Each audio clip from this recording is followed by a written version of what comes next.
বগুড়ার ঐতিহাসিক মস্তানগড়ে গিয়ে নতুন এক ইতিহাস দেখে আসলাম গাইস, সেই সব কিছুই থাকবে এই ভিডিওতে। So hello everyone, this is me Liza, welcome back to my page Liza and more. আপনারা সবাই কেমন আছেন? কে কোথা থেকে ভিডিওটি দেখছেন অবশ্যই কমেন্ট করে জানাবেন। জয়পুরহাট টু বগুড়া হাইওয়ে রোডটা এত সুন্দর, জারুল ফুলে একদম ভরে গিয়েছে। আমি মূলত বগুড়াতে এসেছিলাম আমার ব্যাংকে কিছু কাজ ছিল সেটার জন্যই, আর যমুনা ব্যাংকের ম্যানেজারকে অসংখ্য ধন্যবাদ, 2 ঘন্টার কাজ আমাকে 10 মিনিটে করে দিয়েছে। আমি সব সময় যে শুধু ঘুরতে যাই তা কিন্তু না, অনেক সময় কাজেও বের হই। কাজটা যদি খুব তাড়াতাড়ি হয়ে যায়, হাতে যদি কিছু সময় থাকে, তাহলে কেন ঘোরাফেরা করব না আপনারাই বলেন। আমি জানতাম ব্যাংকের কাজটা মিনিমাম 2 আওয়ার লাগবে, যেহেতু তাড়াতাড়ি হয়ে গিয়েছে তাই আসলে ব্যাংকের ম্যানেজারকে অসংখ্য ধন্যবাদ। আপনি যদি আমার ভিডিওটা দেখেন, আই থিঙ্ক আপনি আমার ভিডিওটা দেখবেন, আপনার জন্যই আর কি একটু হাতে সময় পেলাম। তারপরে আমরা চলে গেলাম সবাই মিলে লাঞ্চ করতে। লাঞ্চ করে চলে আসলাম মমইনে। মমইন থেকে ঘুরে দেন ভাইয়া আমাদেরকে রেখে চলে যায়। আমরা মমইনে একটু ঘুরতেছিলাম, আর ওই দিন এত পরিমাণ গরম ছিল যেটা আর বলার মতো না। আর মমইনের বাইরে এদিকে এত মানুষ ছিল, ওই দিন মনে হয় স্কুল থেকে পিকনিকে গিয়েছিল কিনা জানি না, সব শুধু ইউনিফর্ম পরা বাচ্চা কাচ্চা ছিল।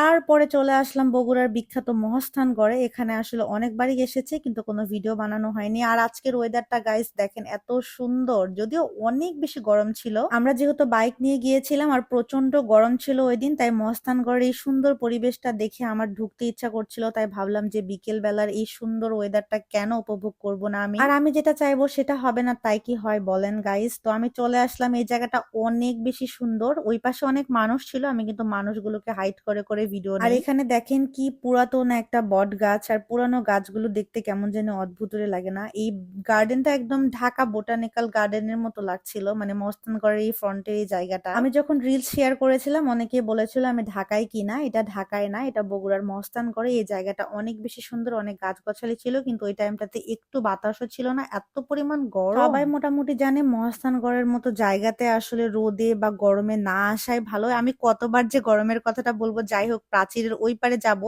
গিয়ে আপনাদেরকে আসল ইতিহাসটা দেখাবো। যদিও এটা দেখার জন্য আমি নিজেও প্রস্তুত ছিলাম না। প্রাচীরের এই পার থেকে এই পার আসলে কিছুই দেখা যায় না। এই পারে সুন্দর গাছগাছালি, মাঝখানে প্রাচীর, আর এই পাশে পুরো একদম ক্ষেতের মতো আর কি, জমি আর কি। মস্তানগড়ের ইতিহাস আমি আসলে আমার এই ছোট্ট ভিডিওতে বলে শেষ করতে পারবো না। আর সবকিছু তো আসলে ইতিহাস থেকে ইতিহাস হয়ে যায়, যেমন এখানে কিন্তু একটা ইতিহাস দেখতে পাচ্ছেন আপনারা। এইসব ঐতিহাসিক জায়গাগুলোতে, পর্যটক জায়গাগুলোতে এসে এরকম বাচ্চা কাচ্চারা না করলেও পারে, এগুলো খুবই ইম্বারেসিং ফিল হয়। যদিও এগুলো না দেখার ভান করে আমি চলে যাচ্ছিলাম সামনের দিকে। এগুলো মোটামুটি এখন সব জায়গাতেই হয়, যেগুলো দেখার পরে কেমন যেন লাগে। যাই হোক আমি সামনের দিকে চলে যাচ্ছিলাম এই প্রাচীর ধরে। এখানে প্রাচীর ছাড়া তেমন কোনো কিছুই নেই, তবে এখানে অনেক পুরনো পুরনো আম গাছ আছে যেগুলোতে অনেক বেশি আম ধরেছে। তো আমি বলছিলাম যে আমি অনেক লম্বা, দেখি আম পাড়তে পারি কিনা। তবে নিচের আমগুলো সবাই অলরেডি পেরে খেয়ে নিয়েছে, সবগুলো উপরে ছিল। তো যাই হোক বগুড়ার কয়েকটা ভিডিওর মধ্যে দেখলাম যে মস্তানগড়ে এখন কাশফুল ফুটেছে, যদিও এগুলো কাশফুল না, এগুলো আসলে ঘাস ফুল। কাশফুলের মতোই দেখতে, খুবই ছোট ছোট, মাটিতে পড়েছিল আর কি, একদম মাটির সাথে বিছে ছিল। এগুলো বড় হলে একদম কাশফুলের মতোই লাগতো, যদিও কাশফুলের পাশে অনেক ধরনের ফুল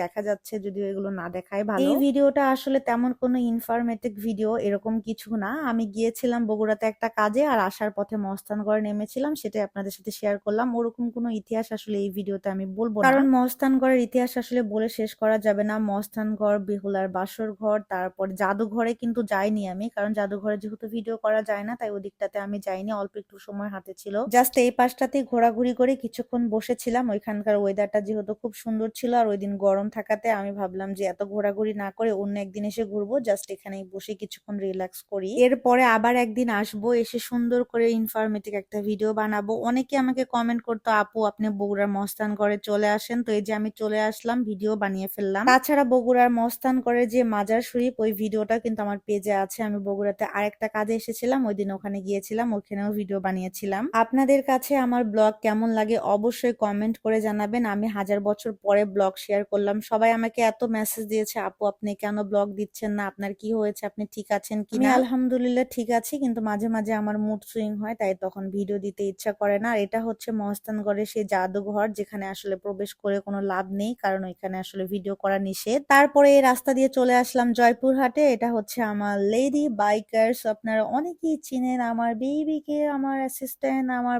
বনুকে। সো আমি চলে আসলাম বাসায়। দেখা হবে নতুন কোনো ভিডিওতে, ততদিন পর্যন্ত ভালো থাকবেন, সুস্থ থাকবেন, আল্লাহ হাফেজ।